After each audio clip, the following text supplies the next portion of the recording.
chance to hear it, so let her tell it. People on the streets say Sabrina speaks. Tune into the show, she will let you know. Tell all your friends and family.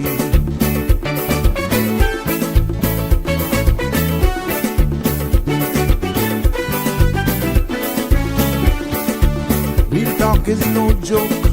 You get the news straight up from grassroots and concerns. You hear some people gone. So tell all your friends to tune in to the Good evening, show. Cayman. I'm Sabrina Turner, and welcome to Sabrina Speaks, your daily dose of clarity, truth, and community insights.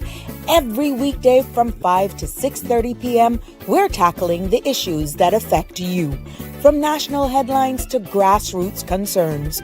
Whether you're in traffic or winding down your day, this is your chance to hear it straight and speak your truth. So buckle up, Cayman. We're not holding back. This is the show. We gotta let you know. Now we got to go.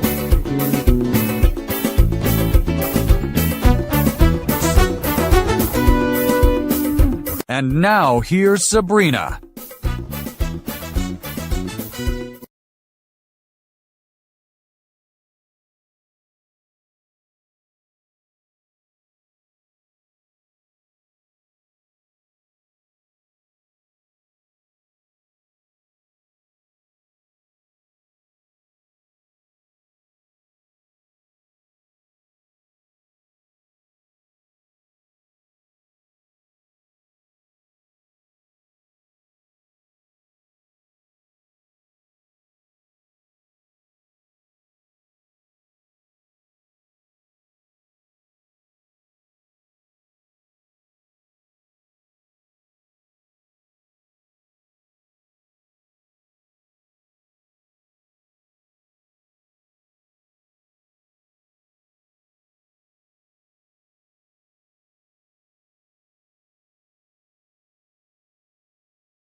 So, oh my goodness, I was wondering why all of you were piling in there. There you go. Welcome, welcome, welcome. This does it, it does it every now and again. I am so sorry. Thank you for letting me know that. Thank you for letting me know that. But it's good to have you all with me here for Voices, another episode of Sabrina Speaks, Voices of the Islands, Conversations for the World, the podcast where voices rise, stories unfold, and inspiration takes center stage. I'm your host, Sabrina, and it's good to be back with you now that I've found my voice. Sometimes the system does that, and you just got to do your check, cross-check, and reconfirm. But let's get straight into it. We're continuing to unpack in this episode of Sabrina Speaks, the Immigration Transition Amendment and Validation Bill 2025. That is scheduled to be tabled on the floor of Parliament. And I heard the date was the 10th of this month. And in today's episode, because you guys said you like how we bringing it across, we break it down, your participation is key. We're going to be breaking it down in different segments today that covers exactly what this episode is titled: Rights, Residency, and Responsibilities, Cayman's Immigration Shakeup. You may see this as a shakeup based on how we're going to be breaking down a few of the clauses that we actually say. I'm going to break them down for you, and we will pretty much give an interpretation of what it is. This is not speaking on behalf of the government by no means, but I'm extrapolating it straight from the paper that's already in the public's domain and breaking it down from where I see it in layman's terms as best as I can. Now, for further information, all of the information is there. You can reach out to the Ministry of WORC. I keep getting that wrong. For your further questions or concerns, or reach out to your member of Parliament. They're the ones, should any further questions that is unearthed based on discussions that we have here come up, you can reach out to your elected members of Parliament. So we're going to be looking from new certificates. Yeah, there's a new farmhands certificate. It's a new type of work permit that persons can apply for, to stricter timelines for residency and marriage, to annual declarations and financial requirements. We will be going through those. And these amendments definitely will reshape the path to Caymanian status. And you're invited to join into the conversation. 345-936-8255 is the number to either call in and join in live on the conversation, or you can also WhatsApp that said number. That's 345-936-8255. The content you're about to hear, including any discussions or opinions from myself, guests, and or participants, is intended solely for general, informational, and entertainment purposes. It is not a substitute for professional legal, medical, or financial advice, and I encourage you to consult with a qualified professional for your specific concerns. Bridge Media Limited and all its affiliates disclaims all liability for any decisions or actions taken in reliance on the information presented. And before there we go. Got to do that again. Look at that. I know I shared that, but you guys weren't hearing me. I found that today's note. Never let the small things steal your joy. There's so much to be thankful for. So keep smiling and enjoy life. I thought that was so sweet. So sweet. Before we get into the nick of things and definitely making sure we just dive into this, because there is going to be another segment coming up after me at 7:00. So I'm making sure I'm being a good girl and kind of cut this and keeping on time just so I can respect my other content creators here on cmrtv.com. Let's go into what tonight's forecast and weather looks like.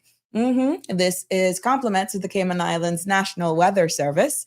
Yes, our synopsis called for a weak frontal boundary that is expected to become stationary near northern Cuba over the next 24 hours, maintaining some light winds and possible localized showers through Wednesday evening as the pressure gradient remains slack over the Northwest Caribbean.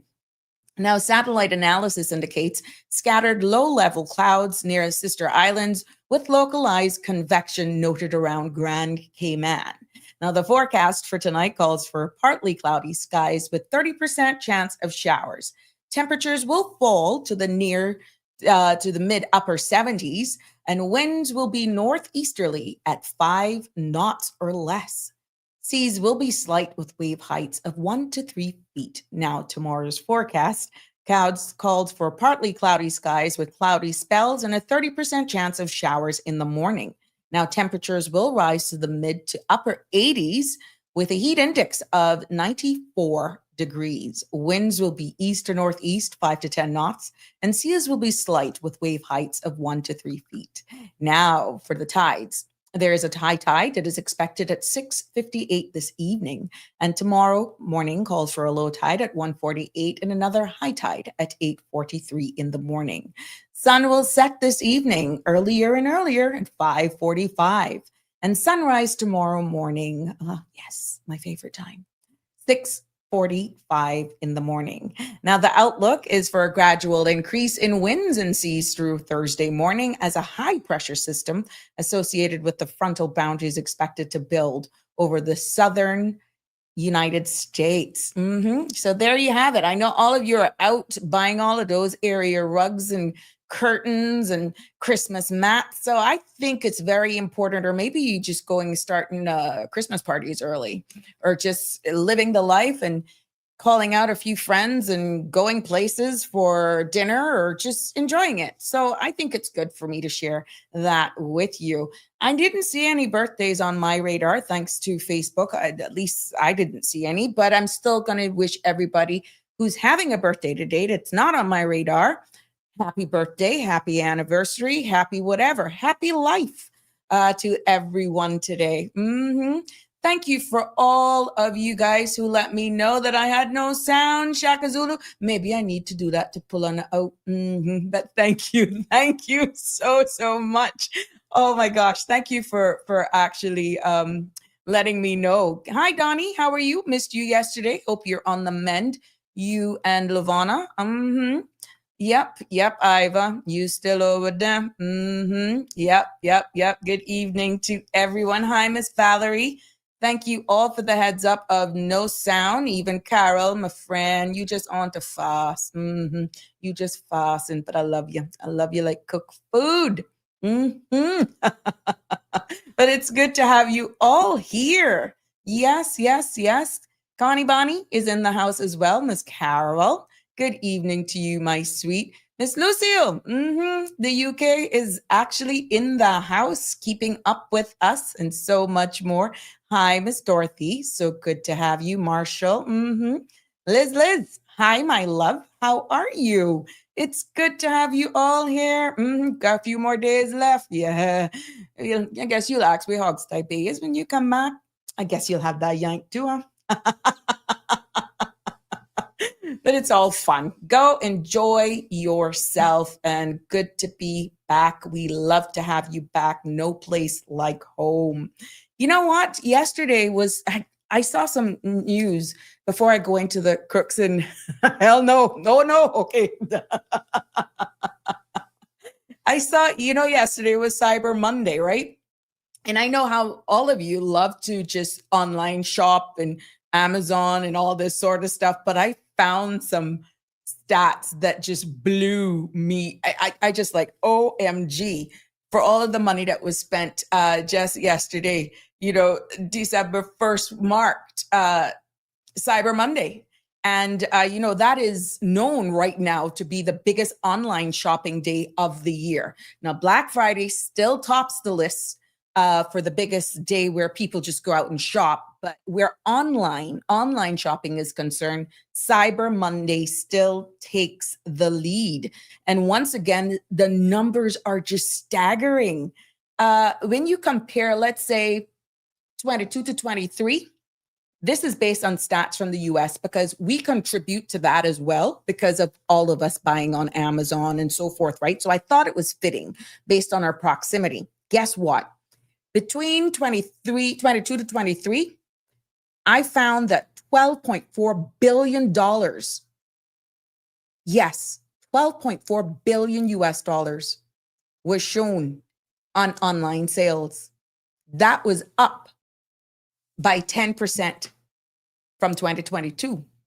Last year, 2024, was $13.3 billion US dollars. Again, another significant jump from 2023. Now, this year, 2025, yesterday, the stats are in. $14.2 billion just in one day online shopping.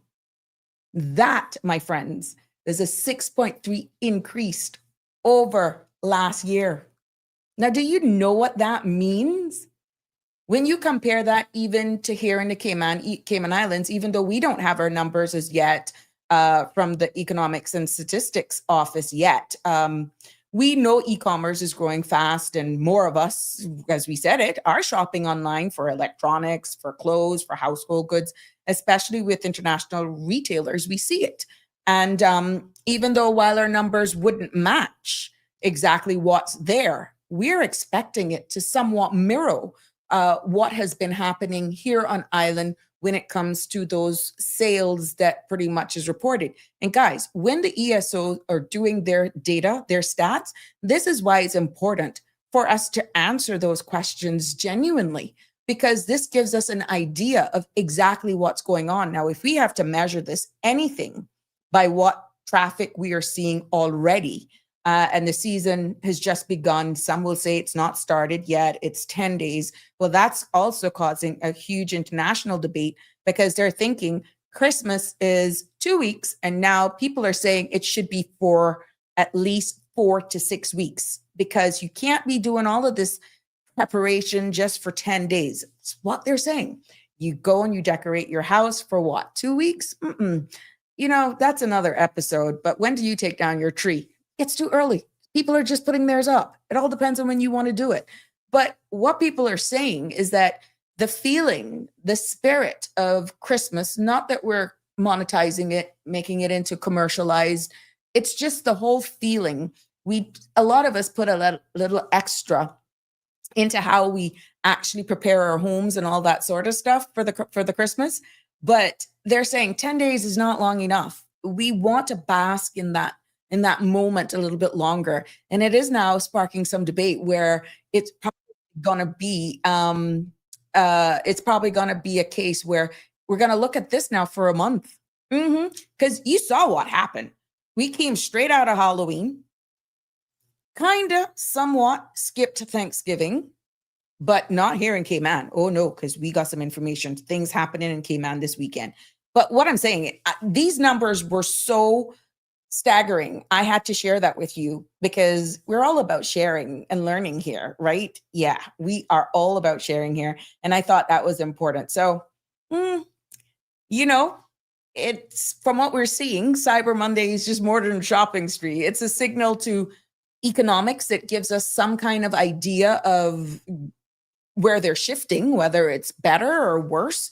And for us here, you know, it is a gentle reminder of where e-commerce is going. And even though a lot of places here don't have a lot of online shopping, I can see that actually being something that we can it's coming. It is coming.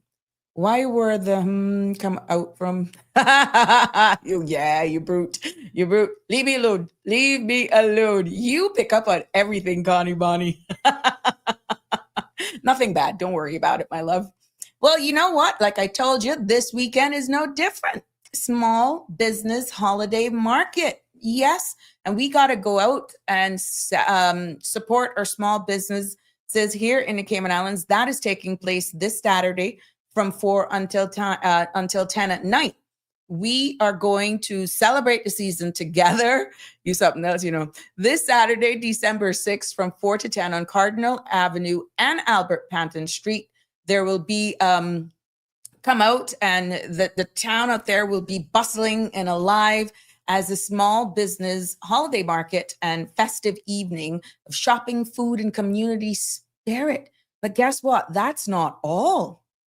There is a clarion call. There is a public call for all choirs and any vocal groups across our 3 islands to step forward and showcase their talent at this Cayman Christmas event. Yes. You know, there is an opportunity. There is a chance to win 3 cash prizes. First prize is $2,500. Second place prize is $1,500, and third place will go home with $500. So we're encouraging you, if you got the talent, you got the skills, this is a call. It's happening this Saturday to register at yschevents@gov.ky to secure your spot. And who to tell? I'm going to put this email there. To who to tell? You could be the lucky winner of one of those cash prizes. So if you got the skills, you got the vocals, yeah, I suggest you email them, tell them you're interested in entering this. And I want everybody else, even if you can't sing, to mark your calendars for this Saturday, December 6th from 4 to 10, and come out and shop local, support small businesses, and enjoy the music, the food, be a part of the celebration. I can remember the days when Georgetown lit up between Bayreuth, Kirk Plaza, and Colmart. OMG. Let's bring that back to town.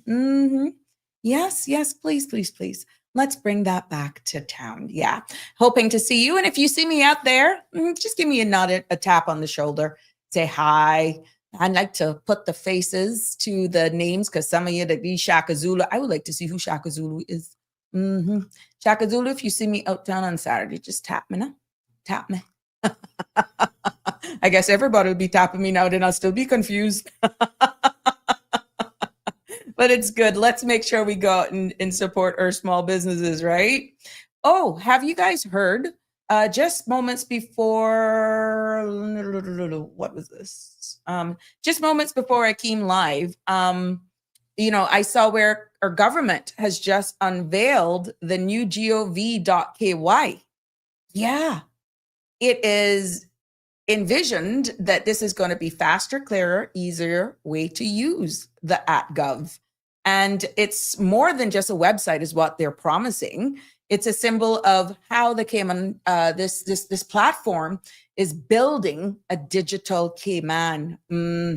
Yeah.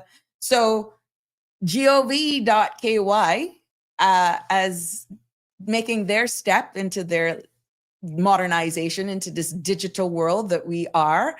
And, they're going to be able now to do from this actual website, online payment systems, e-government portals, here we go, digital IDs and strides in opening data. So these are like building blocks to getting us there, modernizing how we interact, engage with government. And pretty much it's promised to give you easier access to, let's say, forms and services and trusted information that comes from this dedicated site, right? And then for businesses, it is actually streamlining. What is envisioned is that it's streamlined processes and less red tape. And for the average person that is using it, more efficiency and less duplication of efforts and works. And for all of those persons who may just happen to land on there because you're wanting to engage or transact business with a government agency that you can't get these services anywhere else, it gives you clearer guidance and resources that is all in one spot, not getting different versions. So we're hoping that, all the ministries and departments will be joining this at some point, is what is envisioned in 2026. And it is actually building what is earmarked as a smarter infrastructure, digital health records, fintech innovation, and it's also a platform that you can learn. So whether or not it's coming, and I'm quite sure they're going to be letting you know, your feedback is welcome as well.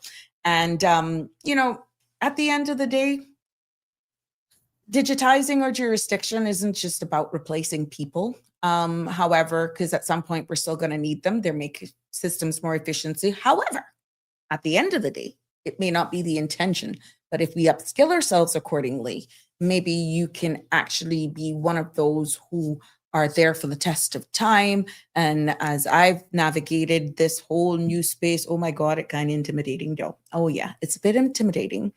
But once you get into the groove of things, you actually work smarter and not harder. So the future is being built right now, and gov.ky is just a start. As this continues, we will definitely follow it through. We'll give you updates, and I'm quite sure they're going to do their PR on it as well. But I thought it was good for me to share it with you because it popped up in my messages, and I thought it would be good to share it with you. But for those of you just joining me today, it's good to have you. We're going to be, you've been asking clause by clause interpretation of the Immigration Transition and Amendment Validation Bill 2025. Thus far, we, again, it's going to go to Parliament on December 10th. So we will continue to unpack this bill and what it really means for Caymanians and residents, from new certificates, as I said at the beginning, to stricter timelines and residency, marriage, and annual declarations. We're going to break it down in plain language. That's what I aim to do here this evening. Who qualifies under the new rules or laws, what changes for families and spouses and even dependents as well. There's certain protocols that will actually come under this, and why compliance matters. Responsibility definitely is going to be placed more on applicants and holders of certain certificates, and how failure to file and notify WORC could cost you your status. Yeah, it's real. It's in there. So if it's an oversight, if you fail to report, all of that, we're going to break it down right here. So let's get into it. Again, 936-8255 is the number to call to join in and participate on this. Should you have any questions, queries, or other questions that you want to, or just weigh in on the conversation, you are more than welcome to, okay? Now, we already broke down the transition clause. Denny, Mr. Balika, weighed in on this, the sellout clause. So there were other parts of the causes, and it's huge. Guys, it's a lot. And we still are not aware of the 15 amendments that is actually came about from the town hall meetings. I haven't seen what those amendments will be. And we still haven't. Again, if somebody has the immigration regulations that will accompany this bill, please let me know, but it's still not in the public's domain. So even in trying to break this down in layman's terms, other questions kept popping up in my head, but I couldn't really even refer to anything current because it would require regulations. So it's hard to do this, but we're going to work with what's in the public's domain until they decide to release certain things to the public to make it all make sense, okay? Let's look at cause 5, which is amended. And cause 5, and I'm going to try to do this in dictation style for you, which is section 11 of the principal law of the law itself and what is being proposed as a consequence of a new section. So section 49A is a new insert into the law, and I read, that provides for certificates for commercial farm hands. You have deck hands that works on boats. Now you got farm hands. And this clause, as stated by the law, provides among the functions of powers of Cayman Brac and Little Cayman Immigration Board, so that their powers to process and determine these new application types, okay? And these applications will be for commercial farm hands, okay? Now, 49A1, the certificate for a commercial farmhand may be issued in accordance with this section to the employer of a person specified in subsection 2 to permit the person to work or continue to work with the employer at an agricultural enterprise named in the certificate in the capacity of a commercial farmhand or in another capacity where the person is caring for a farm or cultivating land. So let's say you have somebody right now as a farm helper. And once you're under that type of premise, under the present law that is at hand, once and if this law is passed as being proposed, they can now actually change their job title, change their work permit to be labeled as a commercial farmhand. And in layman's terms, what this clause is saying from what interpretation was given, or what I can get from it for this purpose of all of you guys out there who own land and you're farming and you got these persons on there, you know that this certificate actually says if you're 65 and older, you can't apply for it. And if you're not 65 yet, at the time that you apply for it, immediately once you turn 65, it makes the certificate void. But let me break it down. This law is being updated because before there was nothing pretty much outside just going through the regular work permit process. And it is adding a new responsibility as well to Cayman and Little Cayman Immigration Board. That's what this particular section is doing. Because this new law is about exactly what I explained to you: commercial farmhand, commercial workers working on a farm. And the board now will have the official powers to receive these applications from employers who want to hire farm workers under this certificate. And also the boards there would also be able to renew those applications and making sure that they meet the requirements, okay? And the board then will be empowered to approve or reject these applications if you don't meet the scenarios. Let's say criteria. Let's say you don't have an issue with medical insurance or that age, you're over 65. It doesn't matter. The law is clear when it comes to this age thing. They are very clear. What has happened in the past was there was no special farmhand certificate, and that is why this is a total new section that will be added in. So this is a new application that is born on this immigration reform. So there was no farmhand certificate in the system here in Cayman before this is now being introduced. And what had happened was agricultural workers were actually handled under the general work permit system, where they were processed by the relevant boards or later by WORC. So what this bill is proposing is it's creating a dedicated category for these farmhands, which did not exist before, which kind of clarifies it and it pretty much says it for itself. So what is changing for how they were handled under the current law is that they are going to be clearly identified. And this particular clause makes it clear that the Cayman and Little Cayman boards will now they will have power, explicit power to process farmhand certificate. Now, like again, this is a shift from the past where they were all lumped into the whole general work permit system without a dedicated category. You won't find that anywhere else. Now they have a dedicated category for themselves. But remember what I said at the beginning, persons can't be age 65 or older to apply for this. They would not be eligible. And once you become age 65, and I quote, the certificate for commercial farmhand ceases to be valid on the holder of the certificate attaining the age of 65, end quote. That's exactly what it's saying, okay?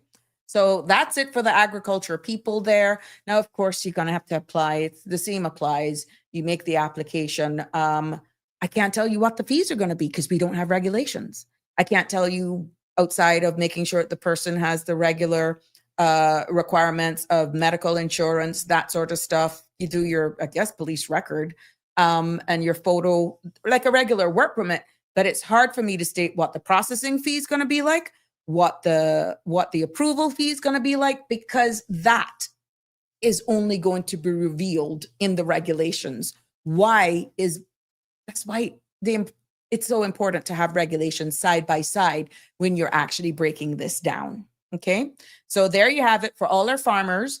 And another thing too, if you were someone working on a farm before and you have already been impacted by rollover, and let's say you've already started your rollover, you still have to wait for the 1 year before you can come back. Yeah. So you still have to wait, not because this is an application. You still have to finish your rollover, and then your employer, upon your return, can apply for this new application. Okay. So that is something to think about. Now, again, subject to any changes that are being made public, because it keeps hanging over our heads that the minister did actually say publicly that there are 15 changes. Until those 15 changes are made public, we don't know what they are. So anything that I say here is subject to change because of those 15 changes that was announced that nobody knows about. And anything that I can't answer where fees are concerned specifically is because I don't know the regulations, and the regulations are not yet made public. Good to know. This affects my business. You are more than welcome, Donnie. Yeah, so it's good to know. This is why these things, we take it down and we just, break it down in small pieces so that everybody can digest this. But it's good. But the key is, Donnie, make sure the age. And if somebody's already here and on a regular, let's say farm helpers work permit, or they still got time left in their term limit, you will have the ability to change them to this once this law has been come into effect and this is approved. So that's also food for thought. As long as a person has time remaining in their term limit and is not 65 or older, they can apply for this. So number of things to consider. Okay. We go on to clause 7. Yeah, there we go. It says clause 7 amends section 20 of the Principal Act to delete the reference of appeals in respect to student visas, as student visas are dealt with under Customs and Border Control Act 2024 revision. Okay. Remember when they separated customs and immigration, because we were all lumped under one? Some is dealing with the border, some is dealing with more administrative applications like your work permit, your status, and that sort of stuff. That is why extensions, visitors extension, visitors visas, student visas, and that sort of stuff now is more dealt with on the CBC, Cayman Islands Border Control Department. Permanent resident status, amendments to work permits as a whole then is dealt with on the more administrative side. That's WORC. That was a separation that took place. So what this actual clause is saying is that the current Immigration Act used to mention that people would appeal decisions about student visas under that law. But now student visas are no longer handled under the Immigration Act. They're going to now be handled under the Customs and Border Control Act of 2024 revision. So what that particular section is saying is that immigration, and I told you a part of this reform is cleaning up some things that may have been overlooked when they were separating the two.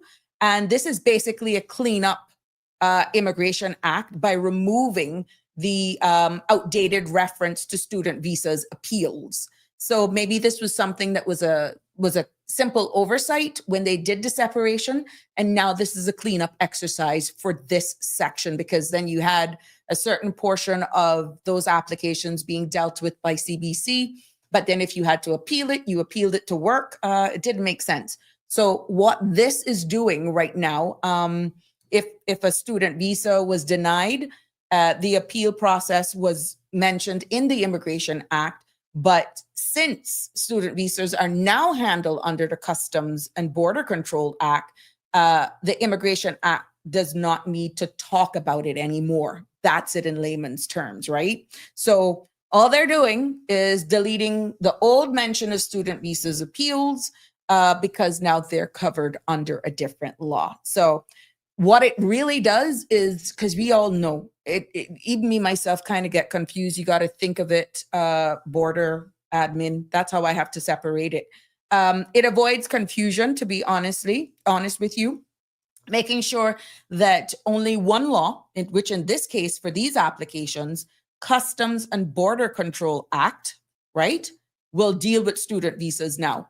So you don't go to Mayor Street if you have a student visa application or you need to an appeal. You will go to Elgin Avenue across from Government Admin Building to deal with anything called visas. And it actually helps with consistencies. It keeps Immigration Act focused on exactly what I'm saying: work permits, residency, right to be Caymanians, and other immigration matters, and just not student visas. That is pretty much what it is. And it's efficient because students in schools now pretty much, there are visa issues. And that's why border is actually dealing with it, right? So there you go. I hope that makes it clear for any person who is here on student visas, so that you get that in. There's a lot of information. I see what those guys were saying when they were talking, because it's just so, yeah, finally. It was confusing at first, literally. And until the law is changed, they literally had to go to WORC to do an appeal because there wasn't no legal mechanism for CBC to actually deal with appeals. So now this is going to deal with that. Further, also into this section, this clause 7, it also amends the law by introducing prescribed financial standing requirements. Yeah, they're looking at the financial side of things now, that the applicant under this section with dependents must be allowed to, must meet, if they're here and they're under an appeal, the applicants with dependents must meet the allowed amount to remain in the islands by the Director of Work. Now, you want to hear what I tell you. What is the allowed amount? What is the allowed amount? We knew that under, we saw where the fees had increased based on dependents, and I'm trying to find that. I'll find it for you. But really what this additional section for this amendment is saying is that Section 20 of the Immigration Acts that's dealing with immigration appeals, when someone challenges a decision about their immigration status, right? It's going to be tabled, Vanessa. It's going to be tabled on the floor of Parliament on December 10th. It's not yet in effect because it hasn't even been debated on, but this is what is being proposed to the public as some of the changes. We don't know when it will come into effect because it has to now, it's going to be debated. This is just an information show, letting you know what the government is recommending. We don't know what the effective date will be at this time. So you got to keep it locked to this space, and we will definitely update you. We will be following the parliamentary proceedings as well, Vanessa. So Denver, soon get to you. What this section is really saying is that Immigration Acts deals with these appeals, and if somebody challenges the decision, we all know how long appeals can take, right? About their immigration status during the appeal process. This particular amendment is adding a new rule. That's where the change is. If the person is making an appeal, has dependents, like children or a spouse that they have to support, or even others, they must show that they have sufficient financial resources in order to support themselves and those dependents. Now, also in that, the Director of Work, Workforce Opportunities and Residency Cayman, that's a mouthful, they will also have the task of checking the financial standing before allowing them and their dependents as well to stay in the islands while the appeal is being decided on. So this is a key takeaway because before nothing like this was actually cited in the law. So this is an addition to make sure that they have sufficient financial resources to support themselves and their dependents while an appeal is going through. So imagine someone's immigration application is refused and they have appealed the decision. Now, if that person and his family members, depending on them, they just can't stay in Cayman during this appeal. They can't just stay here idle hands. No, unless they prove that they can afford to maintain themselves and their dependents, they're not going to be allowed to remain to await the outcome of an appeal. So what this is basically saying, if you want to stay here with your family while your case is being processed or being reviewed, in this case for an appeal, you need to show clearly that you have enough money to take care of your dependents. And it is important because when it comes to families, for families in themselves, it actually will prevent situation where dependents are left without financial support and during this whole legal process. And then on the hands of government, when you look at it from the government side, I try to look at it all sides, right? It will ensure that people appealing immigration decisions aren't relying on public funds while waiting, or some of them may find themselves working without work permits. And for the applicants themselves, it sets clear, crystal clear requirements that they must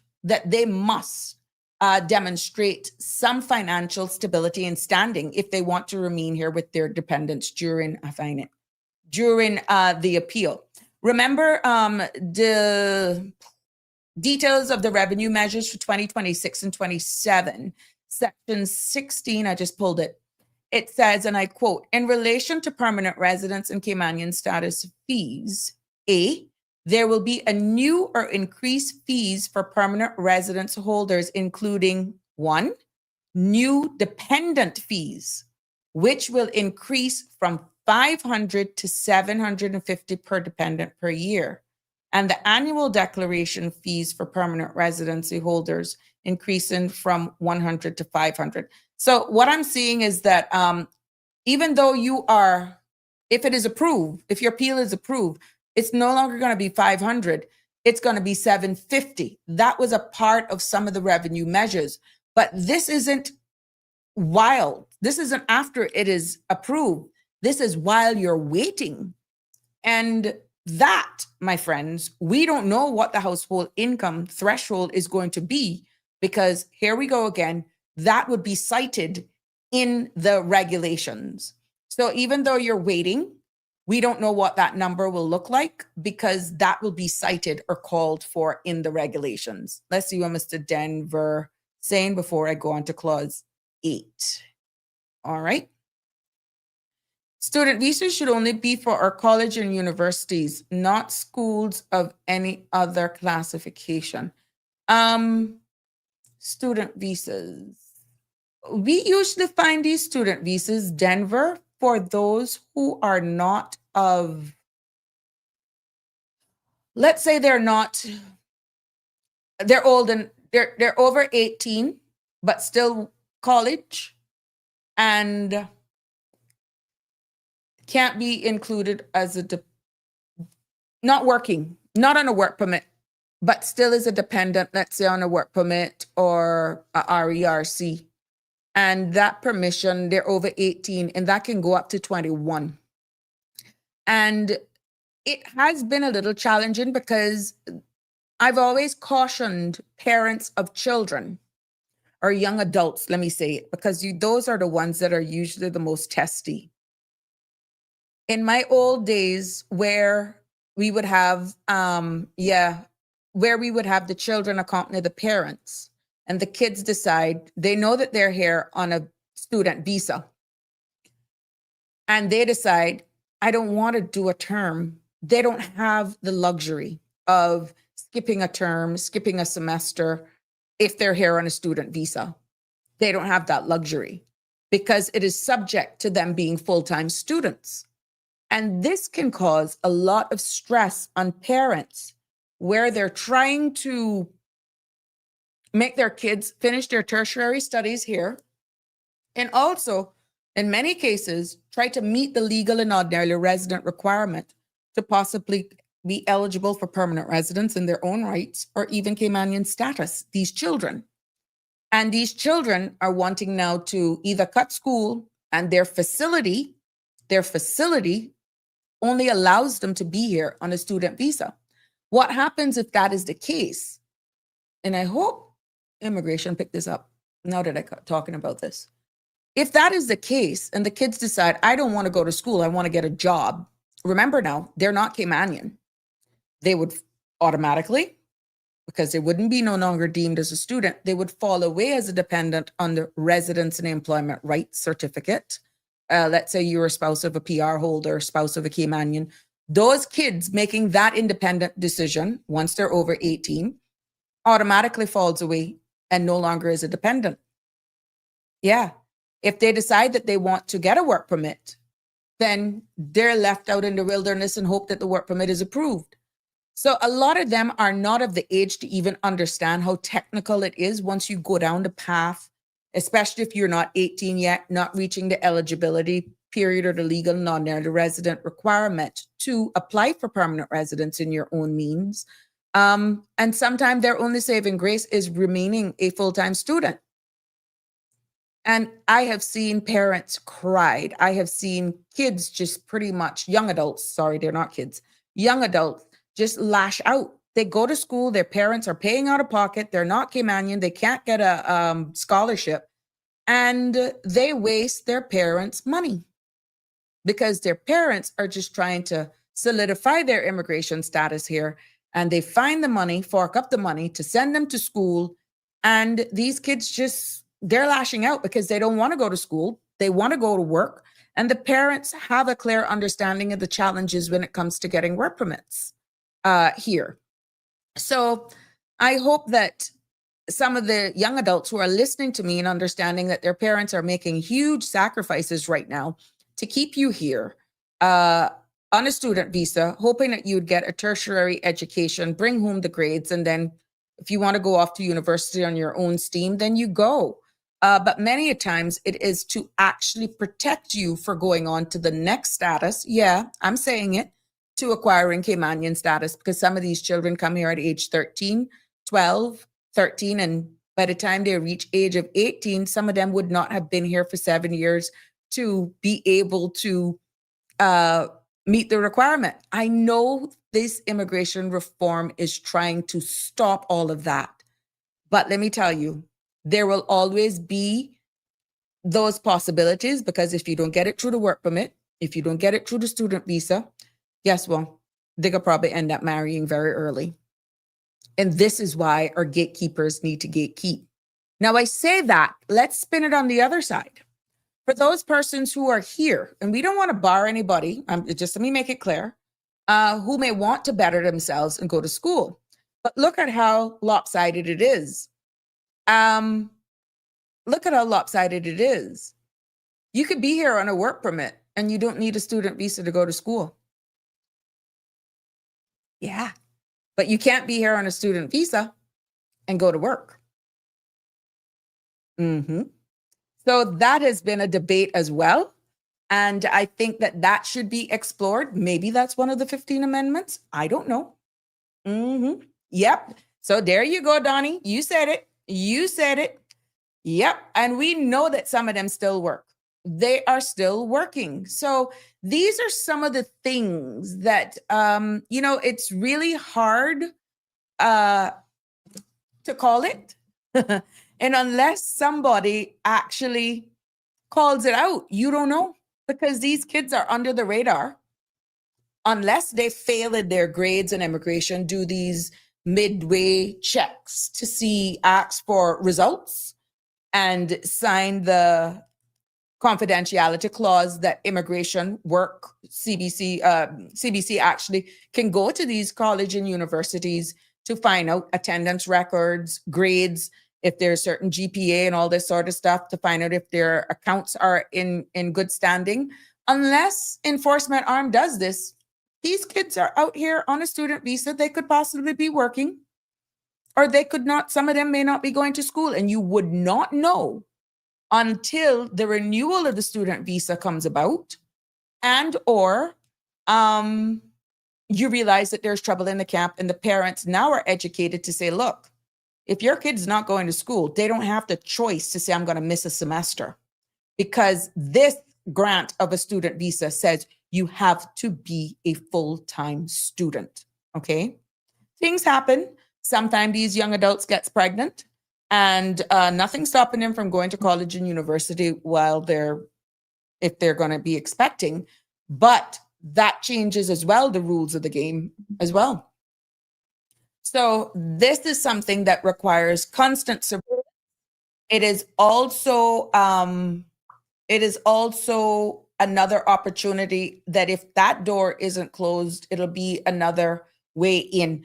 Nothing is bulletproof. People will always be crafty. And when it comes to your children and dependents, people will do what they have to do to try and get it done. But this is in the Western world norm to be able to pursue education without issue. If you already have a legal work permission to work in a country that you're not a citizen of. But isn't it Western world norm to be able to pursue education? Yeah, without issue. If you already have a legal work permission to work in a country, you're not. Yes, thank you, Tisha, for that question and statement all in one. Yeah, this is why. But you see then where nobody, which I said at the beginning, nobody's saying you can't better yourself. But what I'm trying to say, the same does not apply when it comes to working. If you're only here on a student visa, you don't have the right to work when you're here only on a student visa. But if you're here on a work permit, because of where we are, you can go to school to better yourself. But if you're here only on a student visa, you do not have any legal rights to be applying for a job or working for anybody. You're just here as a student. Yeah. What about the politicians that pay the school fees? Oh, dear Jesus, for the vote fee. To each his own until you can prove it. My God. There we go. There we go. There we go, Dean. Sounds like this good ship Cayman has a lot of holes. Well, look, if I educate you, I'm here to say that at the end of the day, no law is worth anything unless you have enforcement in place. And this is why I will continue to advocate, and Dawn can support me here, having been a child, having been employees of immigration when it was under one umbrella. We saw the importance of funding. We saw the importance of training. We saw the importance of making sure you have the necessary skill set and tools in order for you, including manpower, to actually do your job. So it's no different right now where enforcement officers are concerned. And I'm putting them all in one lump for the sake of this conversation. Our guys are going to have to be constantly trained on case file management, which means they're going to be needing funding. They're going to be able to sensitize them, how to hold and withhold information, how to do investigations. And even if, God forbid, you have to investigate somebody that could be your neighbor or your friend or somebody that you go to wet fets with. Come to think about, long time I hear about one of them. Yeah, I digress. But at the end of the day, you got to do your job. You're there to enforce. You're there to uphold the law. And there is no friend or foe when it comes to that. And if we don't enforce these, then all of these good amendments, yeah, I said good, because that's what Caymanian people are asking for reform. But reforms will mean diddly squat if they're not enforced, okay? Jasmine, good evening, everyone. Oh, really? Oh, it's snowing in Connecticut. Keep it, girl. Keep it. Just send us some cool breeze. Send us a northwester. Good to have you joining us, my love. It's always good to have hear from our people all over the world, in the United States as well. Yes, because you're international. Donnie, yeah, we know it all. I hope they take our advice. It is, I'm just hoping that we will, well, budget is gone, finance committee is gone. But I'm really hoping that they prioritize making sure, keep that, Jasmine, you keep all of that snow, just send us the breeze. I just hope that they will direct their funding to upskilling, because you're investing in those Caymanians that are working there and giving them the right resources and funding so that they can know how to case file, manage, and break down the immigration WORC laws so that they will know what their powers are. One may say, well, how the heck they enforcing if they don't know? Trust me. Trust me. I don't need to say anymore. This is by no means belittling anyone, but sometimes customer service training, revamping the laws, because this is a huge overhaul in legislation, and multiple government agencies are going to have to play their role when it comes to enforcing these things should this become law. Okay, it's not going to be any more silos. And I'm seeing where in a part of this where there's a MOU where they can share information between various government agencies. Love it, love it, love it. I love it, because now it's enshrined in legislation that allows them to do that. It's no longer, this my data, no your data, you go find it yourself. And it's duplicating of efforts, when yet we're all trying to be a better, where legislation is concerned, to deal with immigration issues. So yes, I'm hoping that the staff will be brought up to date with these in layman's terms, and just highlight for the purpose of their roles to know exactly, this is your powers. These are your powers. This is what you can do when you put on your uniform, when you're out there. This is your powers. And this is what we're looking for. So trust me, knowledge is power. And this is why I'm taking the time out to do this in layman's terms. It's not by any means belittling anybody. But if the public is educated, parents in this case for the student visa, students themselves will understand. And of course, all of those who are charged with being our gatekeepers of this legislation, you will probably look at your role totally different and be empowered in the way you execute your duties. Hi, Tartarian, how are you? That's a loophole. Getting pregnant on a student visa. She shouldn't be sent home to have that baby. Teachers should be asked to be vigilant and report it to immigration and the Ministry of Education. You see what I tell you? You see? Exactly. Because it's real. It happens. It happens. Now we're just looking at the mama. What if the daddy is the one who is actually on the student visa? You see? You got to look at it in its totality, because he would be entitled to right to family life, bonding for that child as well. Yeah, because even though he's not carrying the child, he would have a right. So we have to look at both genders. But yes, Tartarian, I know you waited on that because of the analogy that I gave, the example that I gave. But now looking at it wider afield with this loophole, that loophole could possibly impact, if in this case, it could impact the father.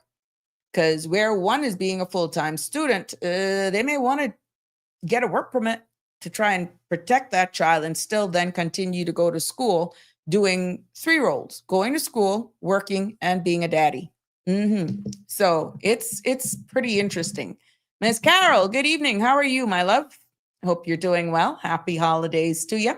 Let's move on to clause 8. That's an amendment now to section 21 of the current law. And it reads, the effect of which is to provide for appeals to the Immigration Appeals Tribunal by persons who are aggravated by decisions of the Director of Work relating to A. This is talking about now appeals. Listen now. If you are dealing with an appeal because the you lost residence and employment rights certificate under Section 40 of the law. If you're dealing with an appeal of a certificate for a commercial farmhand under the proposed new law of 49A, let's see. C is the revocation of permission to reside permanently in the islands based on the Director of Work coming to the conclusion that the relevant marriage, just got catch on to know. C says, let me read it back. The revocation of permission to reside permanently in the islands based on the Director of Work coming to the conclusion that the relevant marriage is a marriage of convenience, or the relevant civil partnership is a civil partnership of convenience. Let me break that down in good old English now for you, okay? Because how these clauses are written, again, Danny, your ear gonna be ringing. The average person is not going to be able to just pick this up and understand that. And then you got to go and you got to see what Section 40 says under the principal law. And then you got to make, okay, I'm cleaning all of that up for you, but you got to follow me, okay? Don, what are you saying? That needs to change because of bonding, really. There we go, Denver. Well, kudos to MP Michael Miles for taking the bull by the horns. We need more politicians with backbone like him, Jay and Ralston. There you go. That, and I'll leave it up there for those to bask in that moment. Now, what this actual is saying is that Clause 8 changes Section 21 of the Immigration Act so that people who feel wronged, if you feel aggravated, if you feel that you were dealt with unfairly by a decision that an immigration board, the Status and Permanent Residency Board made, right? If you're wronged by certain immigration decisions made by even the Director of Work, you can appeal to the Immigration Appeals Tribunal. But specifically, appeals can be made to WORC to decide whether, and this particular section that I'm saying is just why it's good for you to realize it or hear it in layman's terms. If taking away your residence and employment rights, that is known as RERC. This is the document that allows someone to live and work here for a long time. And, or two, the second part of it, if, these appeals refuse or cancel a certificate for a commercial farmhand. Remember that new application for those who are working on farms?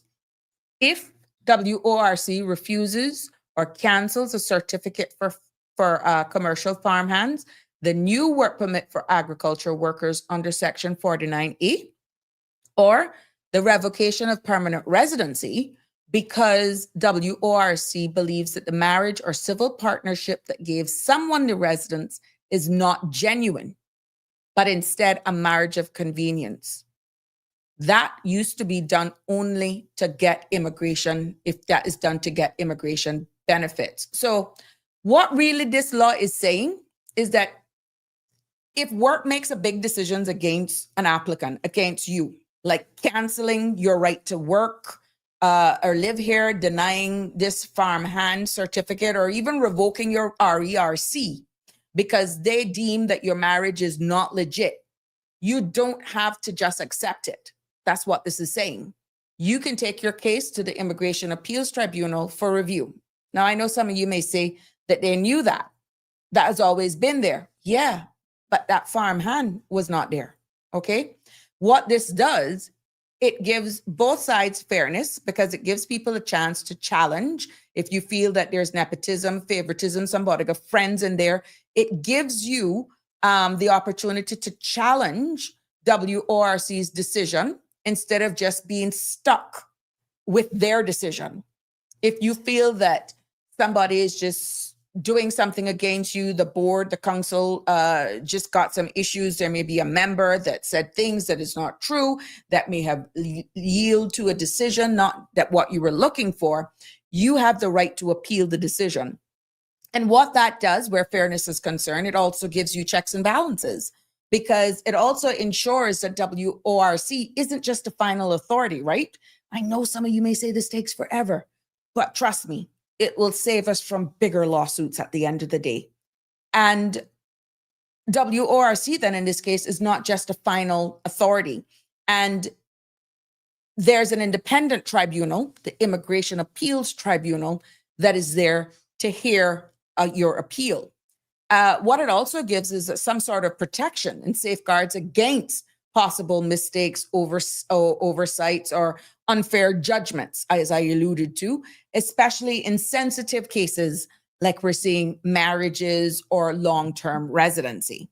So at the end of the day, that is what that is there for, so that it's not just final and binding only by one body. And there's another step after that as well, you know. If the appeals upholds the decision of WORC and they, appeals tribunal, say, we're going to stand by the decision the WORC board, status PR board, whomever has made, you still have a right to judicial review. Yeah, that you need an attorney to do. You will need an attorney to do that, okay? Rosemary, how are you? Can a government worker put in a work permit for his or her spouse if they are living for 9 years? Can a government worker put in a work permit for his or her spouse if they're living for 9 years? The worker is a Caymanian. Non-Caymanian workers can't apply for a work permit unless I need more context. That's just not a straight up answer. Yeah, more context is needed. He has his PR. PR holders can't apply for work permits unless there's, again, I need more context for this. If they have a trade in business, let's say they're a shareholder of a company, he has PR. So the PR holder wants to apply for a work permit for his spouse. Put it all together and let's see if we can hash that out. Yeah. I think we need to look into this Cayman that we have imported, this island, Interpol, and FBI. Once upon a time, for big applications like PR of independent means, I think there was a time too that status application, when you were here for 10 years or more, that they used to run you through Interpol. And I think that stopped. I stand to be corrected. Unless something is red flagged, then that's only when it's escalated, because we were seeing where it was taking forever to get those findings back, which of course it is Interpol. And there was a subscription fee. I think that should be reintroduced. To be honest with you, I've heard on other platforms that people were asking for Interpol to be done straight across the board, because you can't trust the police records. I think this may actually get a little controversial.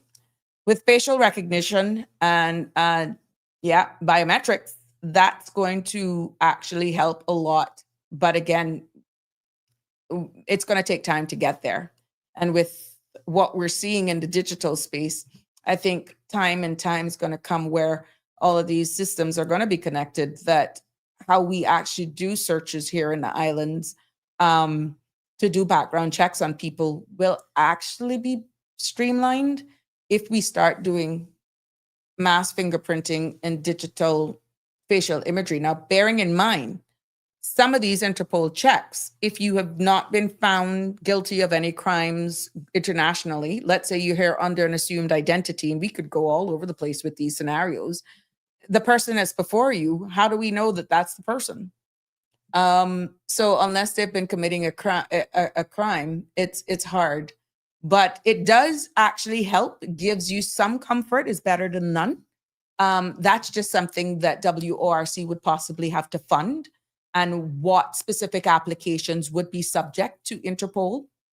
I feel that if somebody has been here for 8, 9, 10 years on work permits, and all of a sudden they're applying for permanent residence at year 8 or year 9, and they're going to be running through Interpol now, and something comes up. They've been here for 9 years already. So the question may be asked, should we start doing it from the get-go, like work permits? Because you could have those persons entering here, be here for 9 years, and you do a deeper search in these individuals 9, 10 years after they've been here, we wouldn't know who we were harboring. Likewise, even those who come in under a spouse of Caymanians, spouse of PR holders, newlyweds that may not necessarily go through the work permit system, that have never been in our system before. Maybe that's something that those persons joining us could be something that you actually do Interpol for.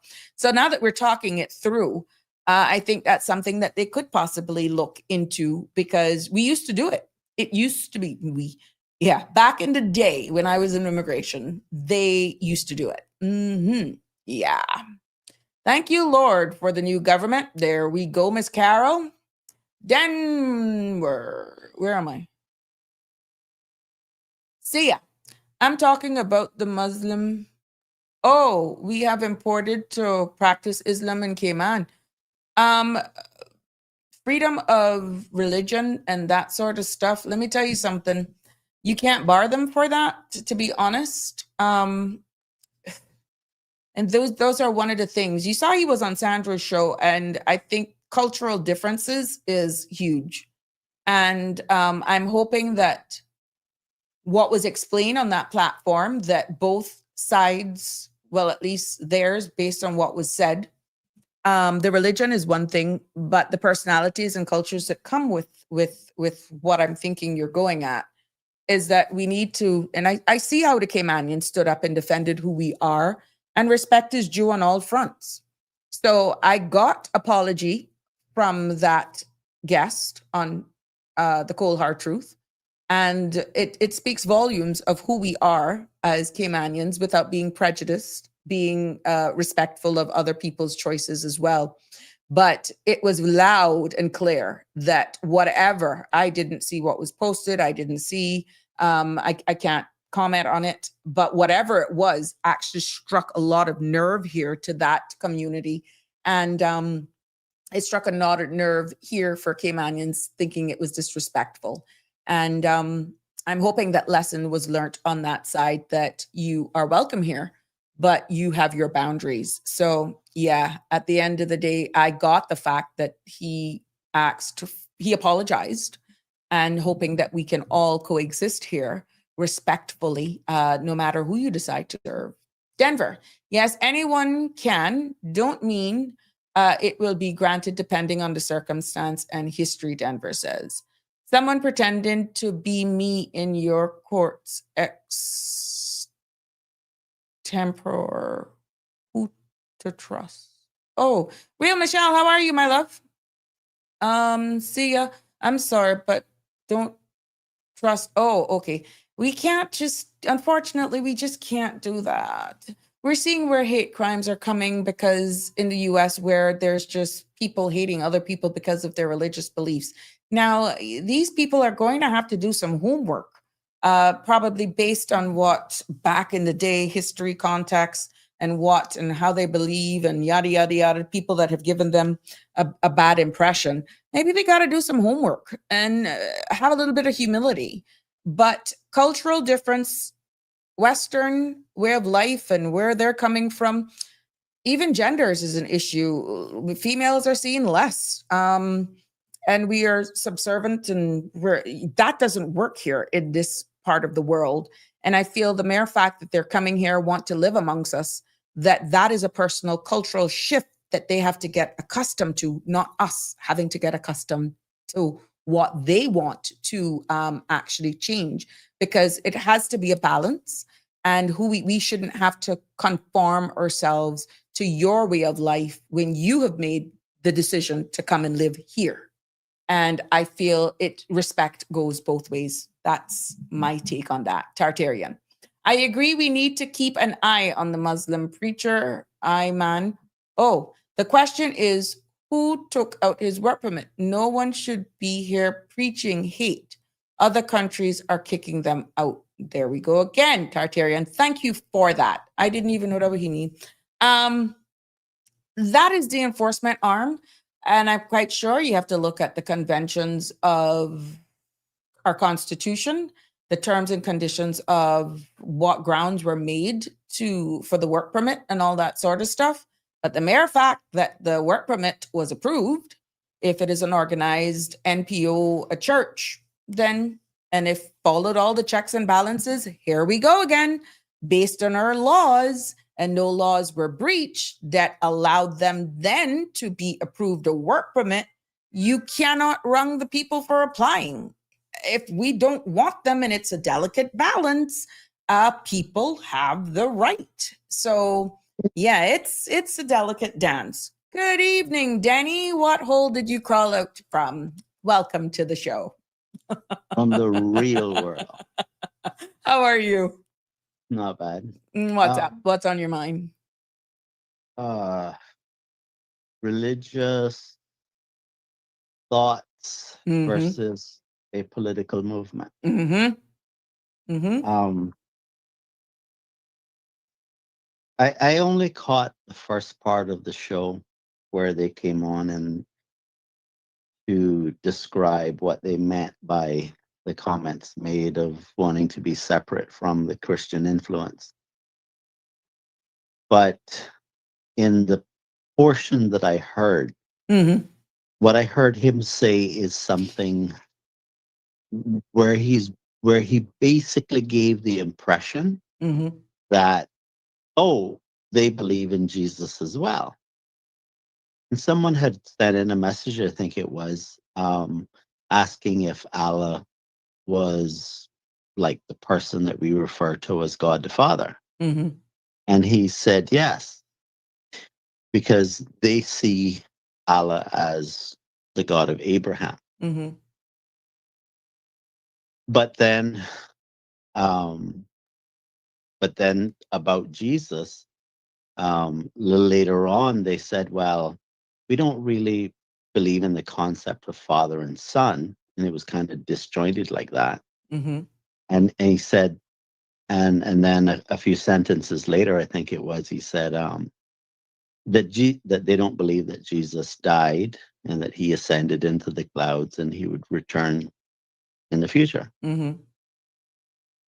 Now, if you know anything about the gospel, you will know that what they are saying is an anti-Christian gospel, Mm-hmm. because there is no point in Jesus coming to earth unless he was coming to do what God had required for the forgiveness of sins, which it means that, like, for example, if you go to court today for speeding, Mm-hmm. and let's say the judge pass a sentence of an amount that you couldn't afford to pay, Mm-hmm. someone else could pay it for you. Well, Jesus, because we can't, we're disqualified from being perfect. Mm-hmm. And as a result of that, the only option for our redemption is for him to die in our place to satisfy the requirements of God's law, in Mm-hmm. order that God may be just. Because unlike humans, God just can't say, well, let's just forget about that. Let's pretend it didn't happen. It doesn't work like that with God. Mm-hmm. And so he died in our place. He was buried and he rose again on the third day. This is well documented in even secular history, right? Mm-hmm.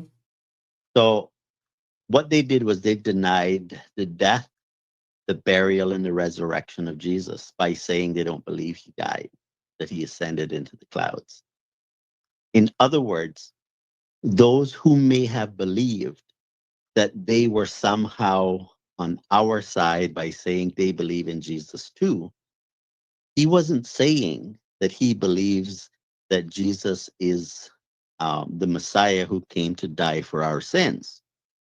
He's saying that he believed that Jesus existed and he was a prophet, and that was it. Mm-hmm. But that's not what the gospel teaches. Okay. And the gospel of Jesus actually started back in Genesis chapter 3, which is way back when Adam and Eve were the only two humans that had been created. Because when they fell, it became necessary to provide a way for redemption. Mm-hmm. What you have to appreciate is that what they're saying is woefully incompatible with Christianity.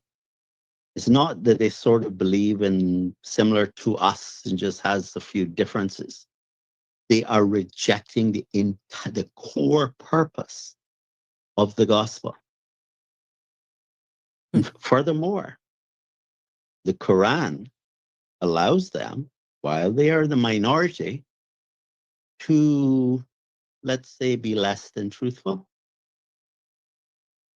But when they gain a majority, or they're in a position in which they would be administering the country, then the Quran requires them to insist that you become Muslim.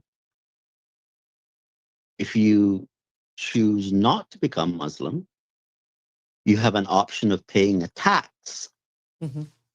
If you refuse to pay the tax, they could cut your head off. Now, I know that to some people, what I'm saying may sound outrageous. I'm just telling you what the Quran says.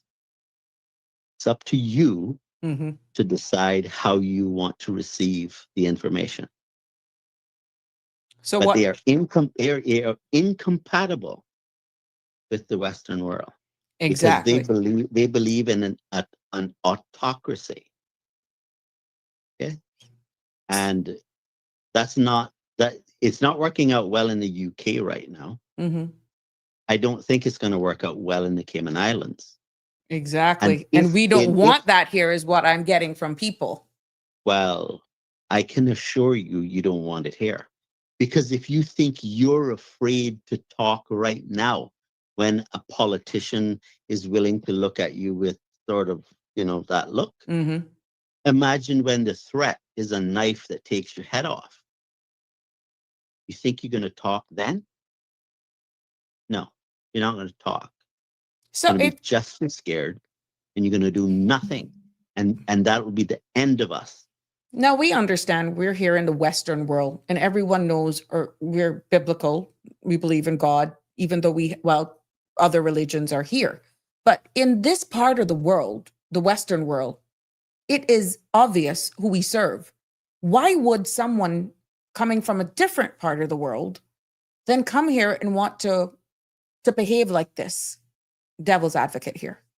And then hoping that we conform to their beliefs, or am I getting it wrong? You're not appreciating the gravity of what I said about converting people to Islam. Mm-hmm. Converting, I'm operative word. I'm not just talking about a suggestion. Listen to the progression. Mm-hmm. They are obligated to turn you into a Muslim. Gotcha. If you refuse, then they will require you to pay a tax I got you. to not be a Muslim. If you refuse to pay the tax, the Quran allows them to cut your head off in public. That is not just a difference of opinion. That is a political movement. You need to let your mind be saturated with the consequences of what you're hearing me say.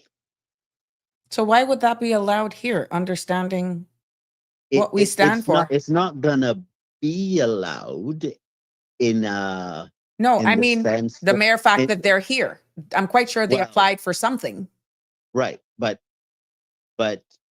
ask yourself this question: why would the UK allow things to play out the way it is in the UK? And the UK is the one with the military. They have the guns, and they are afraid. Caymanians are disarmed, and you think they're going to like somehow be courageous and stand up to them? I'm not saying it's impossible, but I think it's highly improbable. Hmm. And if you think it's a joke, there are people who are being arrested in the UK Mm-hmm. for what they call Islamophobia. Yes, I've heard that. Okay. Mm-hmm. Now, let me share another little story that happened in the UK. There was an IT consultant who left the UK, went to the US, went to a gun range. No, I think he was shooting on a piece of property, if I remember correctly. He may have gone to a gun range. I just don't remember that detail. But anyhow, he posted some pictures Mm-hmm. of him with a firearm on his LinkedIn page. When he got back to the UK, he was arrested. Reason? Because he posted pictures on LinkedIn that might offend some people. Oh, wow. Now, so imagine how irrational these kinds of things are that's happening in the UK. Mm-hmm. How much more do you think they will tolerate in an outpost that's a significant distance away from that? Mm-hmm. Caymanians do not understand what's happening to them. And I honestly tell you, I'm deeply concerned Mm-hmm. by how coward we have become. Because the people who built the Cayman Islands were strong people who persevered in odds that were just amazingly difficult. And so we inherited the product of that strength of character, that pure common sense. Okay? But what this miracle that we call Cayman is producing is people who inherited the Cayman Islands are now becoming weak. Mm-hmm. And weak people create terrible outcomes. The choice that Caymanians have to make is they need to think about what is happening right now and how they want to change it, and have the courage to change it now. Mm-hmm. Mm-hmm. Because what we are now, right now, the weakness is what we were becoming yesterday. Mm-hmm. But what we will be tomorrow is what we're becoming today. And so if you don't like the things you see today, you need to ask yourself, how do you change that trajectory? And it's going to require courage. Because if you think that you're going to keep what we've inherited and preserve and maintain it Mm-hmm. without hurting some people's feelings, you're sadly mistaken. There is a myth that Jesus was a pacifist. That is absolutely false. Jesus was not a pacifist. In fact, many times his words were so sharp Mm-hmm. that I remember when I was going through like the entire Gospels, many times I said to myself, wow, I don't remember people telling me Jesus being this way. Because he would say things like, you guys are a bunch of snakes. He's talking to the religious leaders, you know. He said, you're a bunch of graves that are painted white. That's pretty harsh language. So if you're worried about how somebody might feel about what's best for us, Mm-hmm. oh, I'm not suggesting we be rude to people. Right. I'm saying we need to be firm, we need to be clear, and we need to be courageous. Because if you don't, when it is their turn, you're going to be thinking, but that's not fair. Mm-hmm. But if you They're not keep going to quiet, they're not going to be worried about fairness. yeah. Because to answer your question in a very direct way, why would they do it? Mm-hmm. Because the Quran commands it. And they see that as obedience to God. Do I need to explain it any clearer? Not to me. I got you loud and clear. The question is, what mechanisms are in place that allows or ceases to just avoid this from ballooning? I've seen a comment here that there's a Caymanian over there who has gone into that. I mean, Well, you I've see what heard I'm that it's saying? more than Yeah. a Caymanian. You said, no, this statement, you imagine that girl from Cayman went to England and Oh, found Islam. That is insane, is what this commenter is yeah. saying. And Yeah. at the end of the day, I think there was something about being in our politics. There was another comment here. What do you do? How do you, for those who, how do you actually toe the line of standing on what we believe here in the Cayman Islands and then balancing persons' choices in their religion? How do you balance that in a society like ours? Well, we have religious freedom, right? Right. So one can believe what they want to believe.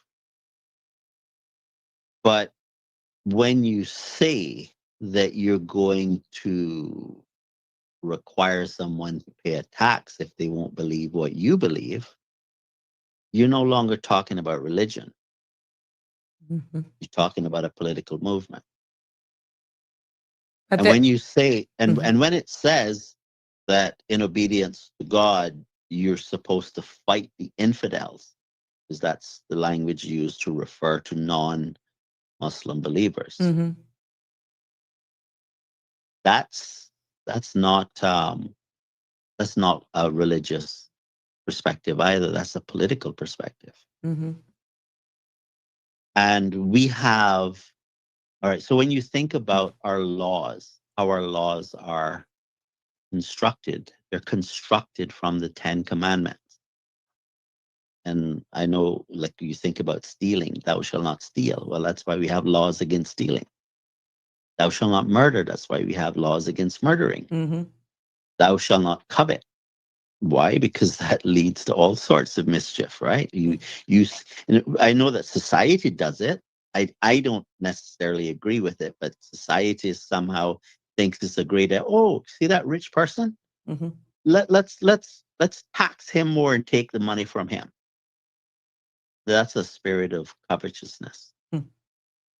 All right.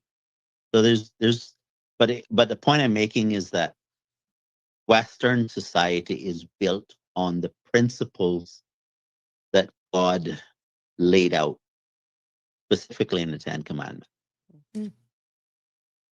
And part of the right to life, if the right to life is going to mean anything at all in practical terms, and I'm not talking about anything academic now,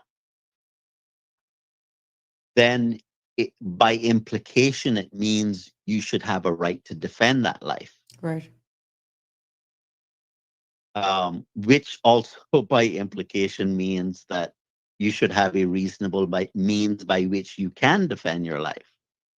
Because having a right to life, but not being able to defend it is no right at all. Mhm. And so when someone says, well, I believe that I should be able to cut your head off because you won't do what I think you should do, you're talking about a direct threat to a right to life, which we have as a constitutional Just right. correct. So we're talking about politics now. This is not religion. Mhm. I know it's couched as religion, Mhm. but that's part of the deception. Mhm. Oh my God. So, But we're not, I, that's not going to be diluted. The people will stand by our constitution. And well, we need to be able to speak to our leaders to make them know that we have founded, that is our bedrock. well, there's something you just said there that I want to talk about. You said it's our constitution. I don't believe it's our constitution. It is the UK's constitution for us, Mm-hmm. because we are not a sovereign Correct. nation. Okay, so if it was our constitution, it would have been one that we fashioned the way that we wanted it. but that's not what we got. We got what they wanted for us. I just wanted, I think that's an important distinction that the That's public needs to bear that's in mind. profound. That is profound. And I don't think And- people realize what it takes to even amend that accordingly. Well, all we can do is ask them if they would consider Amending it. Mm-hmm. because since we didn't create it, we don't have the authority to amend it. Amend it. Right. And that takes political will. Right. And individual courage, Mhm. because whoever the politicians are that would want to change the document Mm-hmm. need to have the support of the public. It's And true. this is why you can't have a strong, prosperous nation with weak, coward citizens. It's impossible. I'm not using this language Mm-hmm. to try to make people feel bad about, these things. I'm just trying to be accurate, Yeah. precise Yeah. about what I'm saying. This is facts. Because I don't want to be having this conversation. But it's real. But yes, It's here. because we're facing things that requires me to bring it up. Because when I look around, I don't see a lot of people willing to deal with these issues. And if we're not willing to deal with this, trust me, they'll walk right over us as if we weren't there. There's a question that was posed. What if one of those perverted, sick demons come to Cayman and proclaim the 9-year-old little girl is his wife? Can he claim human rights and continue to be able to rape the little girl here legally? Well, that's a bit of a controversial thing. Now, it's factual that the Quran supports that. But the reason why me saying that would be controversial is because, just like any other religion, not everyone in any religion studies the religion the way they ought to. Mm-hmm. So what it means is that you end up with a lot of people on various subjects that don't actually understand that is the case. And some people believe that it's just explained away, that, oh, it's not like that anymore. Mm-hmm. Well, the problem with arguments like that is that the reason why it's written in the language that it is, and they support that you shouldn't be translating it into other languages, Mm-hmm. that you should learn Arabic to read it, is because they believe that you risk perverting it Mm-hmm. by doing that. In fact, that's one of the claims they make about the Bible, that it's been corrupted as a result of translation. And so they make the claim that no, Jesus didn't actually die. He was just a prophet. He wasn't God, a member of the Trinity. He wasn't the Son of God in the sense that we think of him in the Christian faith. Mm-hmm. But and so you end up with people who are not aware that that's what the Quran teaches. Mm-hmm. So some people will react by saying, no, it doesn't say that. Right. But in truth, in fact, they just are unaware of Really what it says. Yeah. And But it is there. And these people, obviously, you're speaking about certain things. These are easily accessible if you actually go searching for it, correct? Yes, yes, It's out there yes, in a public domain. Now, yes, it is. it is, and instead of you hearing and saying, this is what I hear Dennis say, this is what I, you can just Google these things and you can educate yourself Yeah. to see exactly. And it kind of makes you wonder then, like we said, political will and putting up our guards, defending who we are, our Western cultures and all that sort of stuff. And goes back to what you said. How do we navigate moving forward, coexisting with all of these different beliefs? What will it take?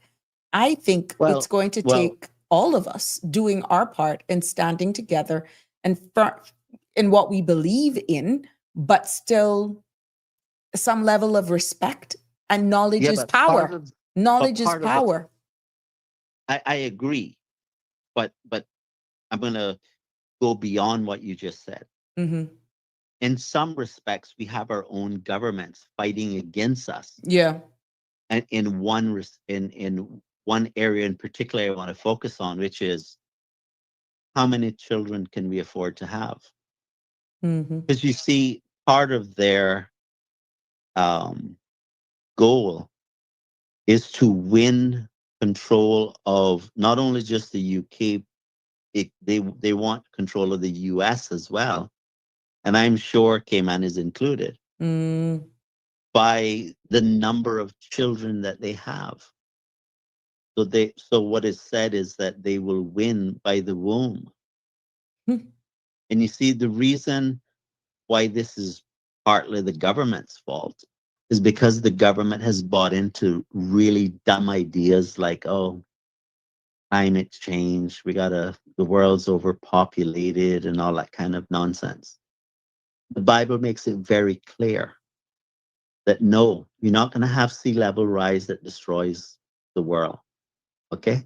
The the entire reason why the rainbow was created was to be a perpetual promise that the flood that took place with Noah would never happen again. Hmm.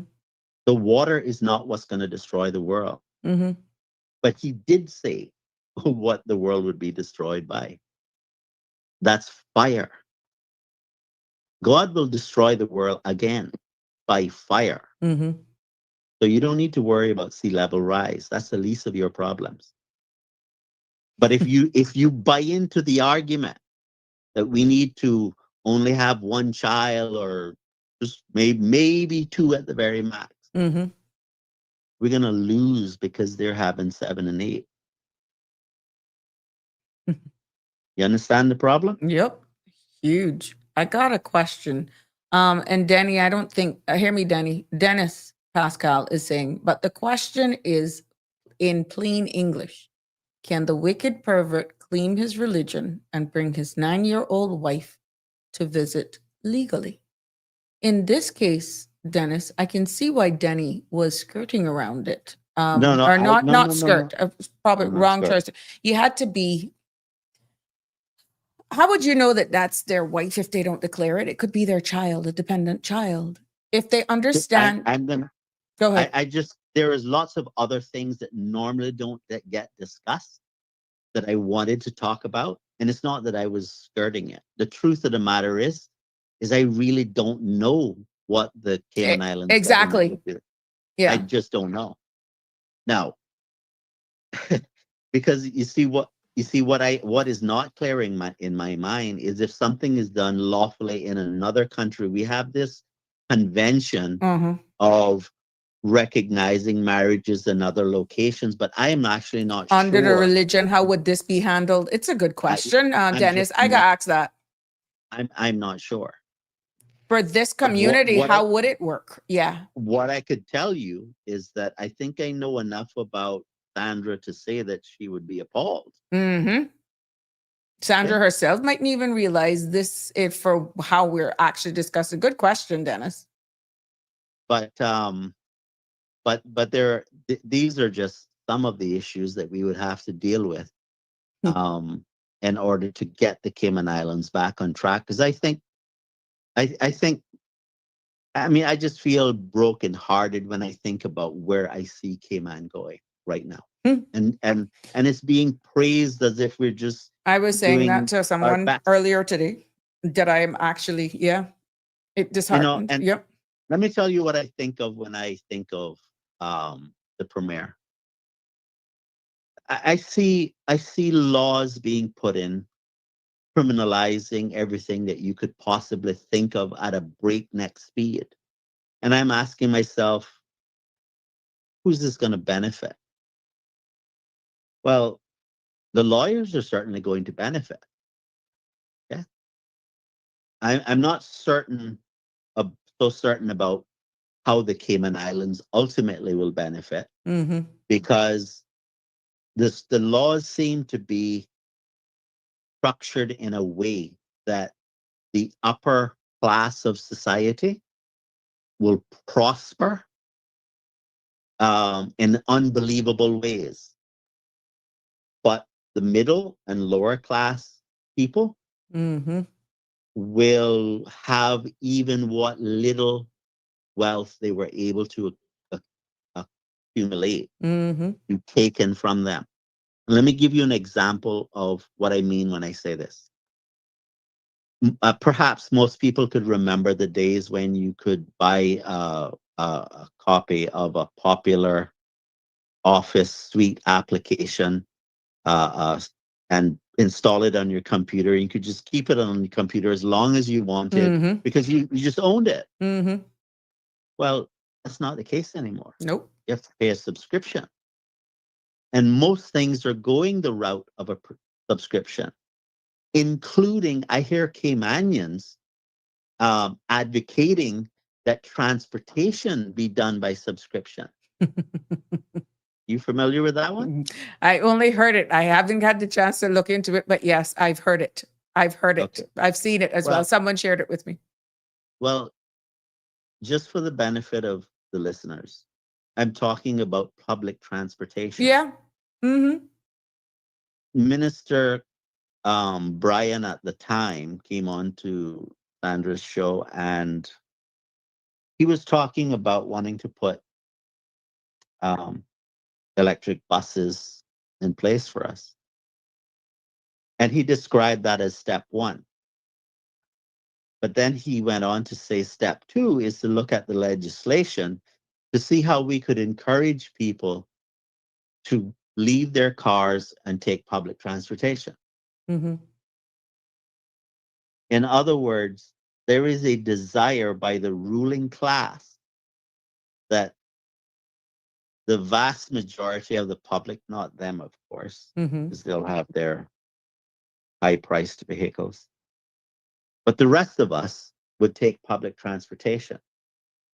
And the reason that this is important is because what you're doing is you're taking a car that you own Mm-hmm. and you're doing away with it.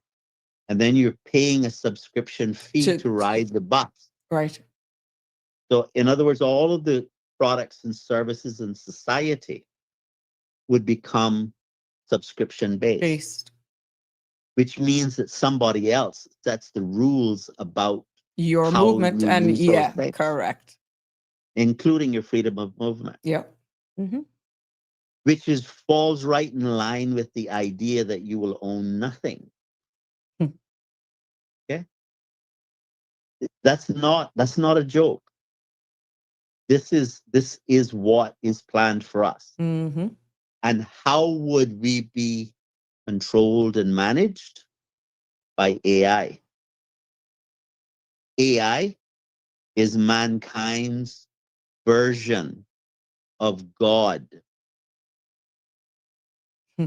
In other words, if you think of AI as being superior knowledge, God having superior knowledge, Mm-hmm. that is the substitute for God. And since it's more knowledgeable than all of us, we're supposed to submit. Now, can you imagine that technology in the hands of people who believe that you should convert or be taxed or be killed.